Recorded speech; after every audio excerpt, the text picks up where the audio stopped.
안녕하세요, 여러분. 오늘 우리가 함께 파헤쳐볼 자료는요. 삭막한 현대도시 서울 한복판에 진짜 보석처럼 숨겨져 있는 동네에 대한 이야기입니다. 매일 솟아오르는 빌딩 숲속에서도 마치 시간을 거슬러 올라간 것처럼 따뜻한 정을 잃지 않은 곳이 있거든요. 바로 회화초등학교에서 성북동으로 넘어가는 그 회화동 일대입니다. 자, 그럼 바로 들어가 볼까요? 원문에서 이 동네를 묘사하는 아주 기가 막힌 표현이 하나 등장하는데요. 바로 사람 사는 냄새가 나는 동네라는 겁니다. 이 짧은 한 문장이 오늘 우리가 다룰 이 지역이 왜 그토록 특별한지 완벽하게 보여주죠. 솔직히 요즘 우리 도시 생활을 한번 생각해 보세요. 옆집에 누가 사는지조차 모르는 게 너무 당연해졌잖아요. 그런데 차갑고 바쁜 도심 한가운데서 여전히 사람과 사람이 부대끼는 그 온기를 간직한 곳이 있다니 진짜 놀랍지 않나요?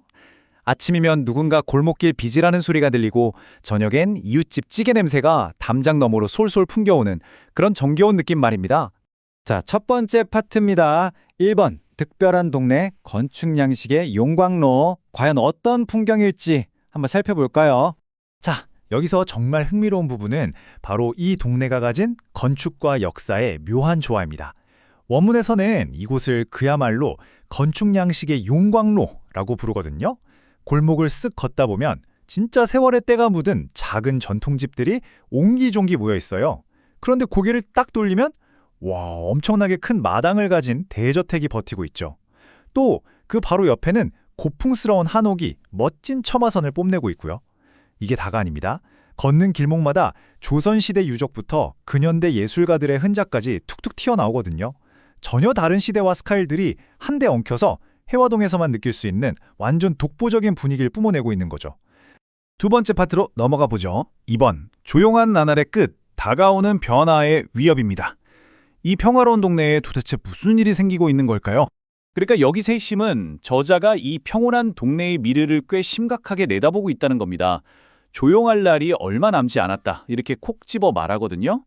최근에 한국에 관심 많은 외국인 지식인들이 진짜 한국적인 거, 그러니까 뻔한 관광지 말고 진짜 주민들의 삶이 녹아있는 이런 숨은 보석 같은 동네를 엄청나게 찾고 있어요. 저자도 바로 이 포인트를 날카롭게 짚어낸 거죠. 외부인들의 발길이 잦아지면 자연스럽게 자본이 밀려들어오고 상업화가 될 텐데 결국 그 젠트리피케이션이라는 거대한 파도가 수십 년간 지켜온 이 고즈넉한 삶의 터전을 흔들어 놓을 거라는 꽤 현실적이고 뼈아픈 예측인 겁니다. 세 번째 파트입니다.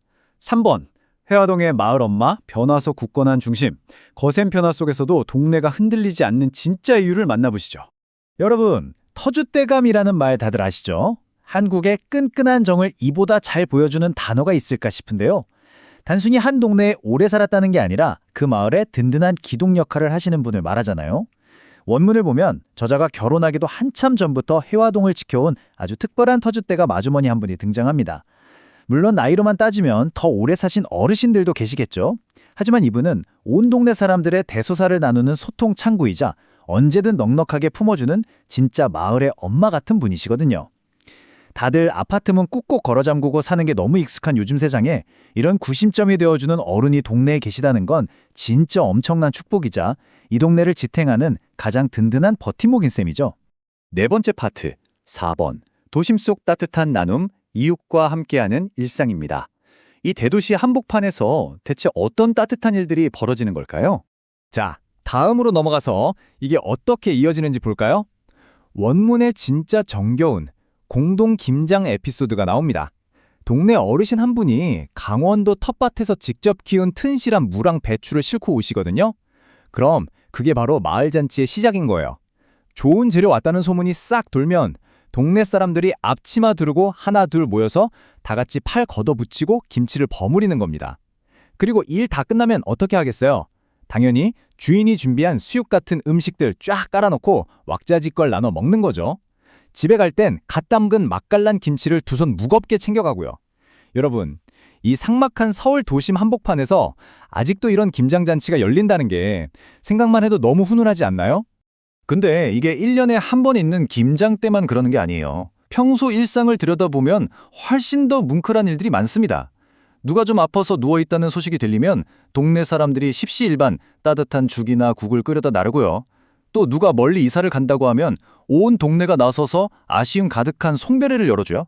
심지어 동네 한 구석에서 10년 넘게 구멍가게 하시다가 떠나는 사장님을 위해서도 그동안 우리 동네에서 참 수고 많으셨다면서 환송회를 챙겨줄 정도라니까요. 이런 소소하지만 진심 어린 이야기들을 보면요. 해화동은 그냥 잠만 자는 주거지가 아니라 기쁨과 슬픔을 다 같이 나누는 하나의 커다란 대가족이라는 게 확 와닿습니다. 마지막 5번째 파트 5번 풍경은 변해도 마음은 남는다, 변치 않는 본질입니다. 자, 이 훈훈한 이야기의 결론을 한번 내려볼까요? 그리고 이건 원문의 핵심 메시지를 기가 막히게 보여줍니다. 왼쪽을 먼저 보실까요? 세월이 흐르다 보니 어쩔 수 없이 변해버린 현실이에요.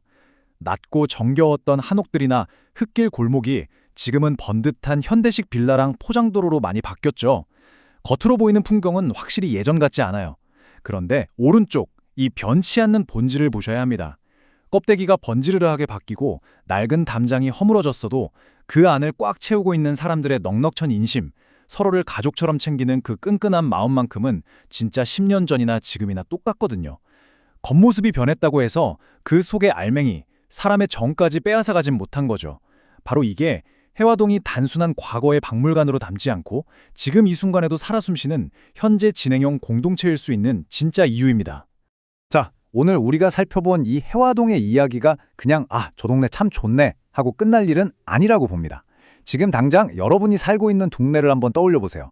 쉴 틈 없이 돌아가는 그 바쁜 일상 속에서 여러분의 주변에는 이 따뜻한 사람 사는 냄새가 아직 남아있나요? 어쩌면 우리는 편리함이라는 그럴듯한 핑계로 이웃에게 인사 건네고 정을 나누는 그 소중한 감각을 잃고 살아가는 건 아닐까요? 오늘 이 해설이 여러분이 매일 걷는 출퇴근길, 그리고 무심코 스쳐 지나가는 이웃들을 조금은 더 따뜻한 시선으로 바라보게 만드는 작은 계기가 되었으면 좋겠습니다. 끝까지 들어주셔서 정말 감사하고요. 다음 시간에도 흥미롭고 유익한 자료로 다시 찾아오겠습니다.